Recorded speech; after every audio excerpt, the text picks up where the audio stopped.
솔직하게 말해봅시다.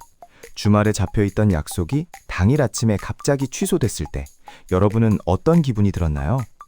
아, 진짜 아쉽다라고 답장을 보내면서도 휴대폰을 내려놓는 순간 세상을 다 얻은 것 같은 해방감을 느껴본 적 있지 않나요? 만약 그 순간 입가에 번지는 미소를 숨길 수 없었다면 이 영상은 바로 당신을 위한 이야기입니다.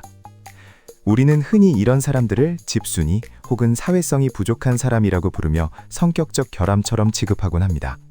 하지만 심리학은 전혀 다른 진단을 내립니다. 이건 성격의 문제가 아니라 우리 뇌의 에너지 생존 전략에 가깝거든요. 왜 우리는 사람을 좋아하면서도 동시에 피하고 싶어 할까요?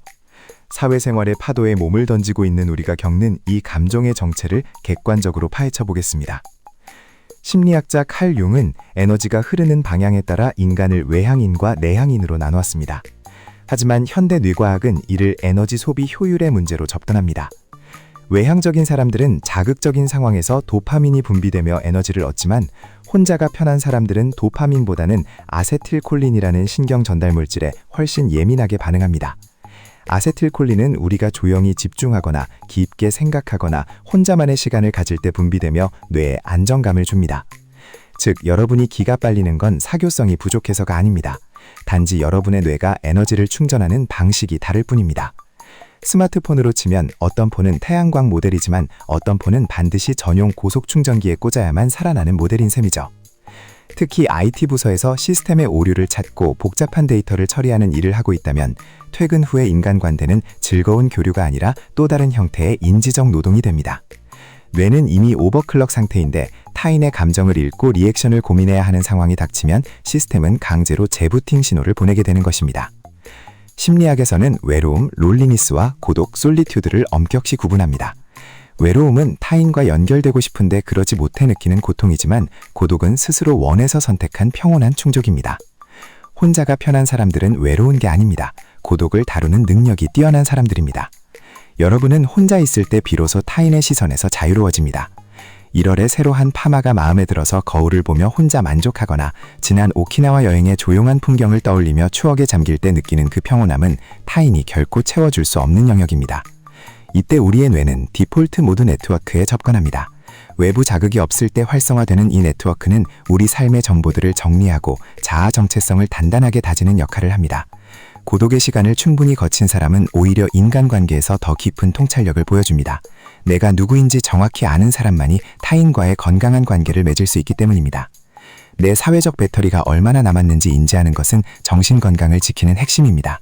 방전된 상태로 억지로 관계를 이어가는 건 자신뿐만 아니라 상대방에게도 결과적으로 상처를 주게 됩니다. 다음의 증상들이 나타난다면 당신의 배터리는 이미 한계치에 도달한 것입니다. 첫째, 감각 과부하입니다. 평소라면 웃어넘길 주변 소음이 유난히 날카롭게 들리고 사람들의 사소한 참견이 짜증을 넘어 분노로 느껴지기 시작합니다. 둘째, 공감 능력의 상실입니다.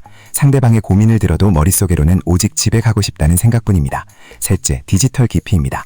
메시지 알림만 봐도 숨이 턱 막히고 답장을 보내는 행위 자체가 거대한 업무처럼 느껴집니다. 이 상태에서는 아무리 소중한 연인을 만나는 것조차 버거운 숙제가 됩니다.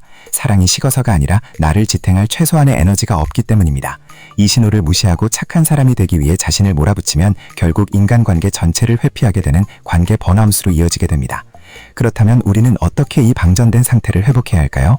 단순히 잠을 많이 자는 것만이 정답은 아닙니다. 가장 먼저 해야 할 일은 사회적 단식입니다. 하루 중 일정 시간은 모든 연결을 끊고 오직 나 자신에게만 집중하는 시간을 사수해야 합니다. 오늘은 컨디션이 안 좋아서 다음에 보자는 거절은 상대방을 밀어내는 것이 아니라 건강한 다음 만남을 위해 나를 보호하겠다는 선언입니다. 또한 가짜 휴식을 경계해야 합니다. 침대에 누워 끊임없이 짧은 영상을 넘겨보는 것은 휴식이 아닙니다. 그건 뇌에 계속해서 파편화된 정보를 입력하는 데이터 잔업과 같습니다. 차라리 눈을 감고 가만히 숨소리에 집중하거나 조용히 오늘 하루의 감정을 기록하며 마음에 꼬인 실타래를 정리하는 것이 훨씬 효율적인 충전법입니다. 복잡한 세상을 살아가며 지쳐버린 내면을 차분하게 정리하는 과정, 그것이 바로 우리에게 가장 필요한 심리적 방역입니다. 세상은 자꾸 우리에게 밖으로 나가서 더 많은 사람과 섞이라고 말합니다. 하지만 기억하세요. 혼자만의 시간이 절실한 건 당신의 사교성에 결함이 있어서가 아닙니다. 그저 당신의 뇌가 외부 자극을 처리하는 방식이 남들과 조금 다를 뿐입니다. 누군가에게는 적당한 자극이 당신에게는 시스템 과부하를 일으키는 데이터일 수 있습니다. 그러니 방전된 자신을 자책하지 마세요. 그건 당신이 나약해서가 아니라 잠시 전원을 끄고 재부팅이 필요하다는 정직한 신호일 뿐이니까요. 오늘 밤만큼은 누구의 눈치도 보지 말고 당신만의 완벽한 고독을 즐기시길 바랍니다. 오늘 영상이 당신의 텅 빈 배터리에 작은 충전이 되었다면 구독과 좋아요로 응원해주세요. 여러분이 가장 선호하는 혼자만의 재부팅 방식은 무엇인가요? 댓글로 공유해주세요. 심리학이 필요한 순간 심필순이었습니다.